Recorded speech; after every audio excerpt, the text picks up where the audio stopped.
Bon, je les ai laissés parce qu'ils sont rentrés dans des réflexions avec l'Andréal et avec Mme le Préfet, avec la DDT, qui sont bien, hein, mais effectivement, moi je suis plus. Hein.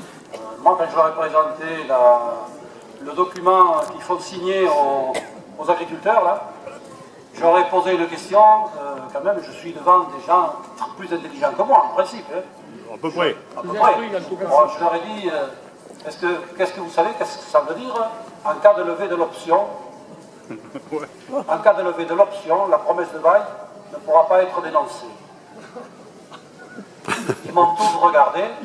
Je dis, comment ça? Vous ne savez pas la réponse, vous? Eh bien, écoutez, si vous ne la savez pas, comment vous voulez que les gens qui signent la sachent?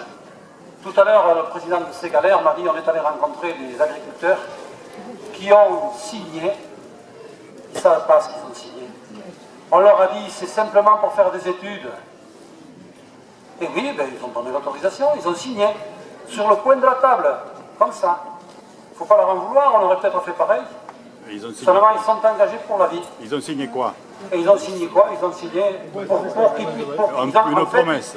En fait, ils ont signé une promesse de bail sur toute la parcelle qui les engage pour 40 ans parce que le bail amphithéotique, c'est obligé qu'ils le signent après. Ils sont obligés de le signer après. Et quand ils veulent se désengager, eh bien, en cas de levée de l'option, ça veut dire si les travaux n'ont pas commencé. C'est facile de commencer les travaux. Vous faites venir une pelle mécanique, vous faites un trou, vous y mettez du béton dedans, Même et pas. les travaux ont commencé. Un chemin suffit. Et comme vous avez besoin de... Comme il est marqué sur la promesse de bail que vous pouvez la dénoncer qu'au bout de 5 ans, et que, bon, il est 8 premiers jours d'accord, mais après, au bout de 5 ans, vous pouvez la dénoncer, mais il vous faut avertir 6 mois à l'avance. Ils ont le temps de débuter les travaux dans les 6 mois. Donc, quand vous avez signé la promesse de bail, vous êtes fait. Vous êtes fait comme des rats. Et quand je leur ai présenté le dossier, eh bien, je vais le sortir. Moi ça, je vais vous faire voir, parce que je l'ai sorti à toutes les réunions.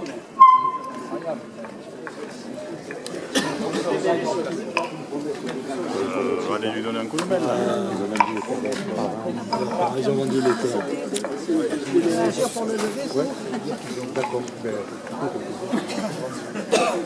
Ça, c'est le document que je leur ai présenté, vous voyez. Ça, la promesse de bail, elle porte sur toute la parcelle. Le numéro de la parcelle, c'est ça. Quelle surface que ce soit, c'est ça. C'est ça, il n'y a rien. C'est une surface d'une parcelle. Et puis après, ça donne ça. Quand le bail amphithéotique est signé, vous le signez sur une parcelle qui a été délimitée par un géomètre et qui donne ça au milieu de votre parcelle. Et vous avez ça pendant 40 ans. Imaginez comment on peut céder ça après à des enfants. Qu'est-ce qu'ils font? Au début, tous vont se battre pour garder cette parcelle parce qu'elle rapporte. Et après, qu'est-ce qu'on fait quand il faudra démonter l'éolienne? Qu'est-ce qu'on va faire? Donc, si vous voulez, on a ouvert les yeux à des services de l'État qui ont découvert que les démarches commerciales étaient complètement déloyales. C'était la tromperie. C'est de la